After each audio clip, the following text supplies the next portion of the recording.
क्या बात है? आज ऑफिस नहीं गए? पार्टी चल रही है? अक्लमंद लोग ऑफिस नहीं जाते। दोस्तों, इस रिक्शे वाले की कहानी काफ़ी इंटरेस्टिंग होने वाली है। क्या होगा जब एक रिक्शे वाले को अपने एक अमीर पैसेंजर से प्यार हो जाता है? क्या उसको उसका प्यार मिलेगा या वो होगा जो अक्सर प्यार में होता है? तो स्टोरी काफ़ी मज़ेदार है। तो दोस्तों, रिक्शा वाला पार्ट 1। तो कहानी की शुरुआत होती है एक जोरदार सीन से। एपिसोड शुरू होते ही आप लोगों को एक अच्छा सीन देखने को मिलेगा, रुक्स खंडागले का। तभी वहाँ एंट्री होती है मानवी चुग की और वो ये सब खेल होते हुए देख लेती है और काफ़ी गुस्सा हो जाती है। मानवी चुग का नाम निशा होता है और वो वहाँ से गुस्सा होकर चली जाती है। इधर रुक्स यानी शालिनी भी इस लड़के पर गुस्सा हो जाती है और कहती है कि मैं यहाँ मूड स्पॉइल करने नहीं आती, सारा मूड खराब कर दिया। जब तुम्हारा ये बाबू सोना हो जाए तो दोबारा कॉल कर लेना, और वो भी वहाँ से चली जाती है। तो दोस्तों, अब कहानी में आगे क्या होगा ये देखना काफ़ी इंटरेस्टिंग होगा, तो वीडियो को लास्ट तक जरूर देखना और साथ ही साथ चैनल को सब्सक्राइब करके बेल आइकन जरूर दबा लेना। अब इसके बाद मानवी चुग यानी निशा वहां से रोती हुई एक रिक्शे वाले के पास आती है। रिक्शा वाला सो रहा होता है, वो उसको हिला डुलाकर जगा देती है और उससे अपने घर जाने को बोलती है। अब वो निशा को लेकर उसके घर जाता है।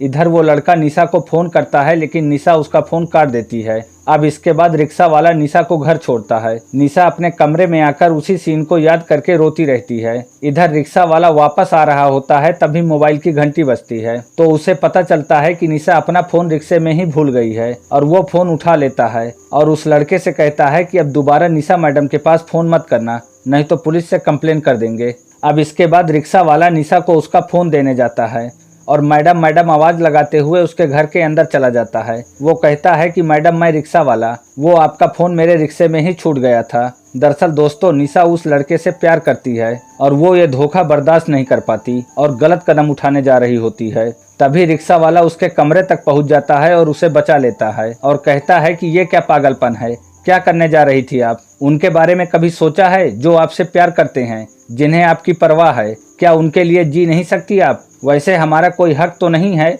लेकिन फिर भी हम एक बात समझाना चाहेंगे कि लाइफ में ऐसे आलतू फालतू के लोग बहुत मिलते हैं और सही पूछिए तो इनको मिलना भी चाहिए, क्योंकि यही हमें सिखाते हैं कि हमें क्या नहीं करना चाहिए। और पहले तो उस इंसान को अपने मोबाइल और दिमाग से डिलीट करिए और उसके बाद शांत दिमाग से सोचिए कि आपको क्या करना है। बाकी आप खुद ही समझदार हैं। और जाते जाते रिक्शा वाला कहता है कि जिंदगी में उससे प्यार करना जो आपके जीने की वजह बने, मरने की नहीं। और इसके बाद रिक्शा वाला वहां से चला जाता है। अब अगले सीन में हम देखते हैं कि निशा सो रही होती है लेकिन उसे बार बार वही सीन दिखाई दे रहे थे और रोते हुए वह जग जाती है और फिर से वही गलती करने जाती है। और फिलहाल तो दोस्तों एपिसोड 1 यहीं पर खत्म हो जाता है। तो अब एपिसोड 2 की शुरुआत वहीं से होती है और निशा कुछ कर पाती कि उससे पहले जिनी जाज आ जाती हैं और कहती हैं कि निशा क्या हुआ? तो निशा कहती है कि कुछ नहीं भाभी, थोड़ी तबीयत खराब है। दोस्तों, इस सीरीज में जिनी जाज ने मानवी चुग की भाभी का रोल प्ले किया है। अब जिनी उसको सुलाकर वहां से चली जाती हैं। अब अगले सीन में हम देखते हैं कि निशा एक पुल पर आई होती है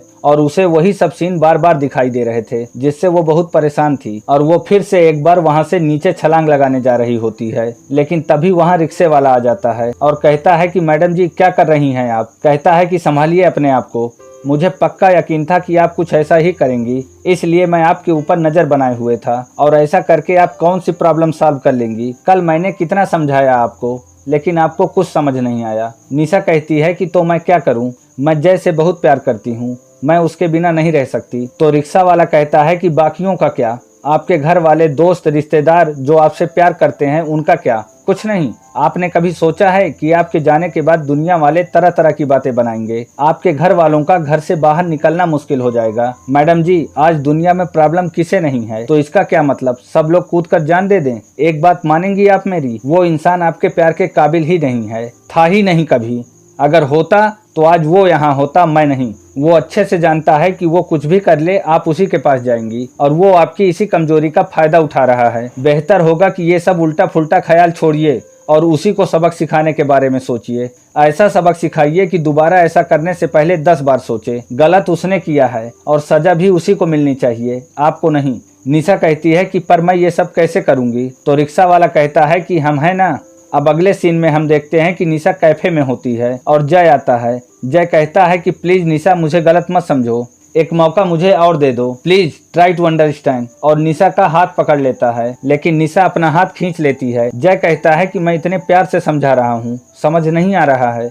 अगर बात नहीं करनी थी तो मुझे यहाँ बुलाया क्यों? और इसके बाद उसे ब्लैकमेल करने लगता है, जिससे निशा उसे एक जोरदार थप्पड़ मार देती है। गुस्से में आकर वो भी उसे थप्पड़ मारने जा रहा होता है, लेकिन उसका हाथ पकड़ लेता है रिक्शा वाला और जय से कहता है कि तुझे जो करना था वो तू कर चुका, अब जो करना है वो हम करेंगे। जय कहता है कि तू कौन है?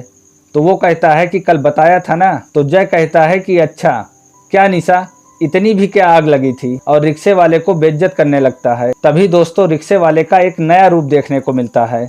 फटाफट अंग्रेजी बोलकर उसे गेट आउट कर देता है। निशा भी उसे देखकर हैरान रह जाती है। रिक्शा वाला कहता है कि आप ठीक हैं, आप बैठिए ना, आप परेशान मत होइए, आज के बाद वो आपको परेशान नहीं करेगा। लेकिन दोस्तों निशा का तो दिमाग ही काम नहीं कर रहा था उसकी अंग्रेजी सुनकर। निशा कहती है कि तुम्हें इंग्लिश आती है? तो पहले तो वो मजाक करता है, बट बाद में कहता है कि actually I am software engineer. Nisha कहती है कि तो फिर ये रिक्शा क्यों चलाते हो? तो वो कहता है कि पेट भरने के लिए तो कुछ करना पड़ेगा ना। निशा कहती है कि देखो तुमने मेरी इतनी हेल्प की है तो मेरा भी फर्ज बनता है कि मैं भी तुम्हारे लिए कुछ करूं। रिक्शा वाला कहता है कि मेरे लिए क्या? निशा कहती है कि वो तो तुम्हें कल पता चल जाएगा, तुम कल 10 बजे मेरे घर आ जाना और हाँ कुछ ढंग के कपड़े पहन कर आना। रिक्शा वाला कहता है कि कोई इंटरव्यू है क्या? तो निशा कहती है कि ऐसा ही समझ लो। वो कहता है कि ठीक है। अब इसके बाद वो निशा को घर छोड़ देता है। अब अगले सीन में हम देखते हैं कि वो 10 बजे निशा के घर पहुंच जाता है और उसका लुक देखकर निशा तो हैरान रह जाती है। निशा कहती है कि मैंने सोचा था तुम्हें अपनी भाभी से मिलवाऊंगी, बट उन्हें कुछ काम था। खैर चलो मैं तुम्हें तुम्हारे स्टूडेंट से मिलवा देती हूँ। और वो काव्या को बुलाती है। निशा कहती है कि मैं नहीं चाहती कि तुम्हारे जैसा वेल एजुकेटेड लड़का इस तरह सड़कों पर अपना लाइफ बर्बाद करे। मैं चाहती हूँ कि तुम कुछ अच्छा करो। वो कहता है कि मैंने आज तक किसी को ट्यूशन नहीं पढ़ाया। निशा कहती है कि तो इसे तुम अपनी एक नई शुरुआत समझो, हो सकता है कि इसके बाद तुम्हें और स्टूडेंट मिल जाएं और फिर तो तुम्हें रिक्शा भी नहीं चलानी पड़ेगी। तभी काव्या आ जाती है। निशा कहती है कि काव्या ये कुंदन सर हैं। दोस्तों मुझे तो अब पता चला कि रिक्शे वाले का नाम कुंदन है। अब यहाँ पर आपस में इंट्रोडक्शन होता है और कुंदन कहता है कि अब इतनी प्यारी बच्ची को पढ़ाने से कैसे मना कर सकता हूँ। कुंदन कहता है कि कैसे हो बेटा? तो काव्या कहती है कि आई एम फाइन। निशा कहती है कि काव्या आज से कुंदन सर तुम्हें मैथ पढ़ाएंगे, अब आज से सारे सवाल इनसे ही पूछना, मेरा पीछा छोड़ो। अब इसके बाद अगले सीन में हम देखते हैं जिनी जाज को एक लड़के के साथ। जिनी उससे कहती है कि क्या बात है, आज ऑफिस नहीं गए, पार्टी चल रही है? तो वो लड़का कहता है कि अक्लमंद लोग ऑफिस नहीं जाते, दूर से ही काम को संभाल लेते हैं। जिनी कहती है कि हाँ, जैसे तुमने अपने पार्टनर के बिजनेस और उसकी वाइफ दोनों संभाल रखे हैं। और इसके बाद यहाँ पर आप लोगों को एक जोरदार सीन देखने को मिलेगा और ये सीन काफी धमाकेदार है। इधर दूसरी तरफ हम देखते हैं कि कुंदन निशा के घर के बाहर रिक्शा लेकर खड़ा होता है। निशा आती है और कहती है कि कुंदन तुम फिर से रिक्शा लेकर? कुंदन कहता है कि ट्यूशन तो पार्ट टाइम जॉब है ना, फुल टाइम तो आप आइए ना, जहाँ जाना है मैं छोड़ देता हूँ। तो निशा कहती है कि देखो रिक्शा तो मैं एक ही शर्त पर चलाने दूंगी, अगर तुम रिक्शा केवल मुझे ऑफिस से ले जाने और ले आने के लिए चलाओगे। तो कुंदन कहता है कि आपने तो मेरी रिक्शा को भी पार्ट टाइम जॉब बना दिया, आइए बैठिए ना।